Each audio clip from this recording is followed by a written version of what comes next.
This is a customer announcement to all of my subscribers. Please note that I have this really annoying bit of hair that's cast a shadow upon my face that you can see through the entire video. Hello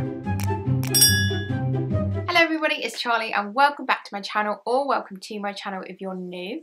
Today I'm going to be doing a request from a subscriber, Market Forces. They asked me to do a video on 10 things I wish I knew about dental nursing before I started the job. So what I've decided to do is actually split this video into two parts, because talking about 10 things in one video from experience is a long video. So I'm going to split it into two parts. The first part being today with 5 things, and the second part going up on Tuesday with the other 5 things. Quick disclaimer as well, I just want to say that all of these things are not things to put you off. They are just things that I wish I was prepared for. I'm doing it to try and help you so that you understand what you're going into. It's definitely not something to put you off and say, don't do nursing because of this. Anyway, if you would like to see me talk about 5 things I wish I knew before I started dental nursing, then just keep watching.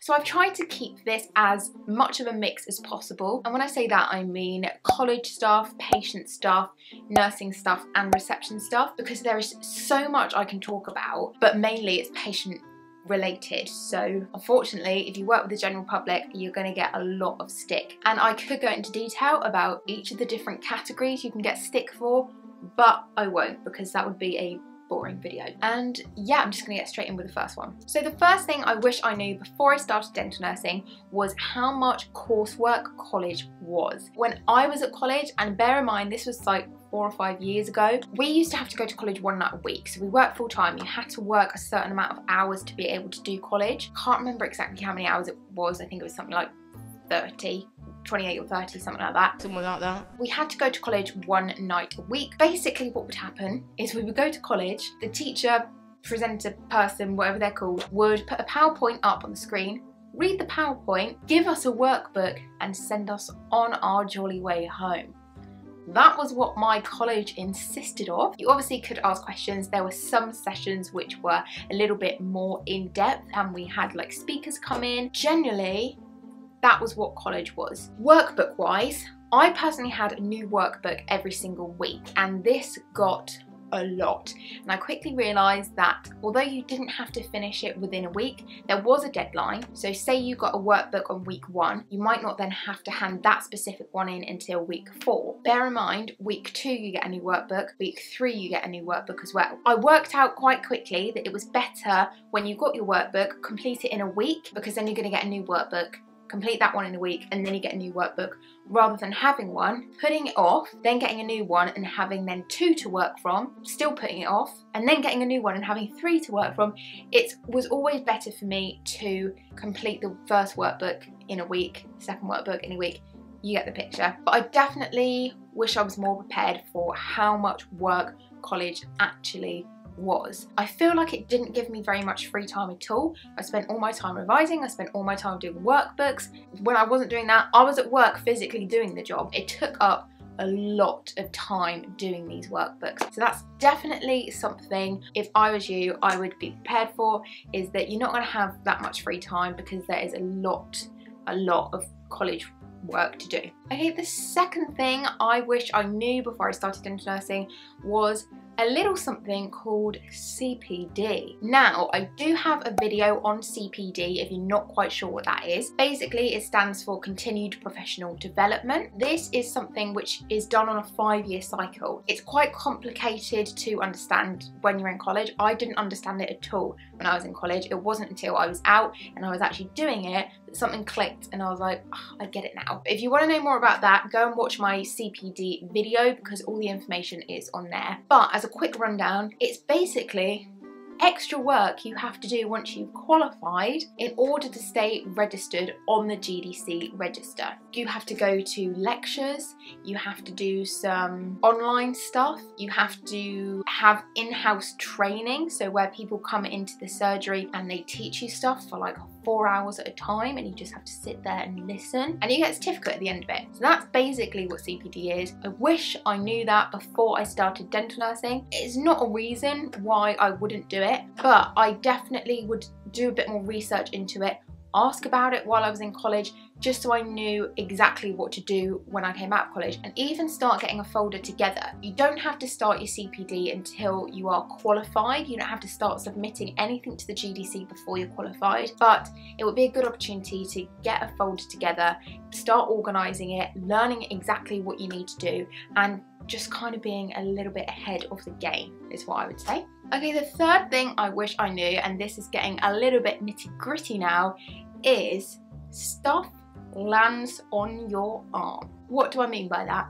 Well, when you're nursing, you're not actually allowed to wear long sleeves. You have to be in short sleeves and nothing past the elbow either. It's all to do with like cross-contamination and stuff like that. You can't wear your uniform into work, you can't go home in it, you have to change like a million times a day. Yeah, basically there's just very strict rules on cross-contamination in the dental practice. So when you're suctioning and the dentist is drilling and things are flying everywhere and coming out of the patient's mouth, you might have a few things drop onto your arm. And this could be things like old filling pieces, like chips of amalgam or composite. It can be blood.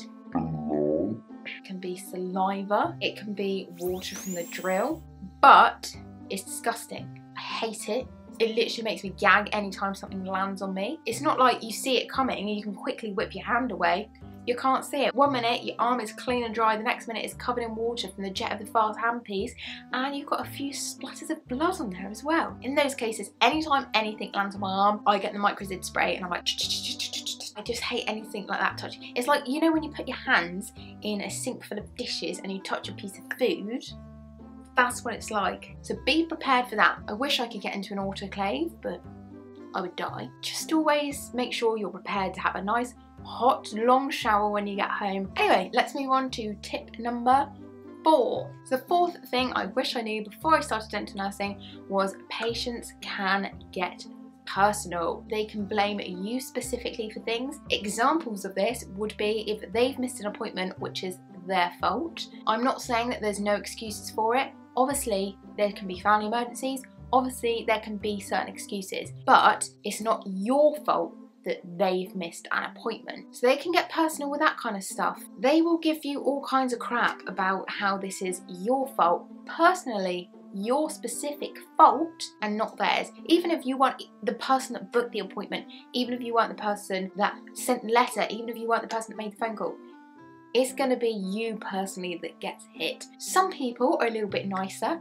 and they're like, I know it's not your fault, but it's not my fault. They can say nasty things. I've had really nasty patients in the past. I've had somebody point at me and have a go at me, and I just think, you know, it's rude at the end of the day. What gives you the right to speak to me like that? You know, that was the other way around, and a staff member was talking to a patient or a customer or a client like that, there would be some complaint. Well, a lot of complaints. Why is it fair that the other way around nothing happens? Sometimes it will happen, you know, if you've had a particularly rude patient, then management might get involved and say, you know, you're not welcome at this practice anymore, we don't tolerate that kind of behaviour. But if you did that with every single patient that was rude to you, you'd have no patients left on your books. It's just something you kind of have to get used to. Anyway, I could talk about that for a long time, so I'm gonna skip on to the fifth and final thing now. So the last thing I wish I knew was that patients simply don't listen. You are gonna have to do a lot of re-explaining. Signs don't get read. I mean, in my specific practice, we have a downstairs and an upstairs, and there's 2 different receptions. Patients should generally know if they need to go to the upstairs one or the downstairs one, and there's a sign which says reception with an arrow and then open or closed, then it will be on open or it'll be on closed. Patients just do not read it. They'll go straight up the stairs and then you're having to go, excuse me, there's nobody up there. And they'll go, oh, I didn't realise. And I just sometimes point to the sign and say it is closed. So that's one example of patients simply not listening. Another example, which does tick me off quite a lot, and I have to really grit my teeth about it. We have clini pads, which are the bane of my life. I hate them. If your practice work with clini pads and they actually work, I envy you, because ours don't. So if you don't know what a clini pad is, it's basically supposed to be an easier way of getting all the information onto the system, because the patient has like a little iPad, he or she will be filling it out, press submit, and it automatically goes onto the computer. One of the things you can do on a CliniPad is get them to sign a treatment plan, and this goes straight onto the computer. Now on the CliniPads we have, the treatment plan comes up, and in the bottom right you have to click a button that says sign, and then a box will come up for you to pop a signature in. So what I always say to patients is I'll show them the estimate and I'll say this is the treatment plan. Once you've read it and you're happy, if you press sign down in the bottom left hand corner, you'll then get a box come up to pop a signature in. And what do? They don't listen. They try and sign just on the screen anywhere. And I'm like, no, if you just tap sign. And so they're tapping just on the screen. They're not tapping the sign button. And I'm like, no, if you just press sign down in the bottom left hand corner. And they're like, oh, you didn't say that.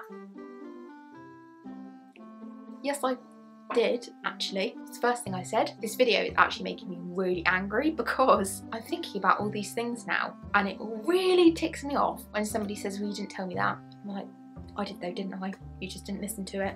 I've even said it to a patient 3 times before and pointed to the specific button. In the end, I just did it for her because she still wasn't looking or listening. I ran over about CliniPads. So that brings part 1 of this video to an end. Part 2, like I said, will be up on Tuesday, so you can go and check that out and see the rest of the stuff that I wish I knew before I was a dental nurse. I hope this video was informative. I hope it tried to maybe prepare you for some of the stuff that you'll be getting into. If you are a trainee dental nurse and you've experienced these things, let me know. If you're just a qualified dental nurse and you've experienced these things, let me know. If you haven't started training yet and you feel like this has given you some help, let me know. Anyway, I really hope you guys enjoyed this video today. If you did, please give it a big thumbs up. Click that subscribe button down below and then click the little bell next to it, and that will notify you when I next upload, and I will see you in my next video. Bye!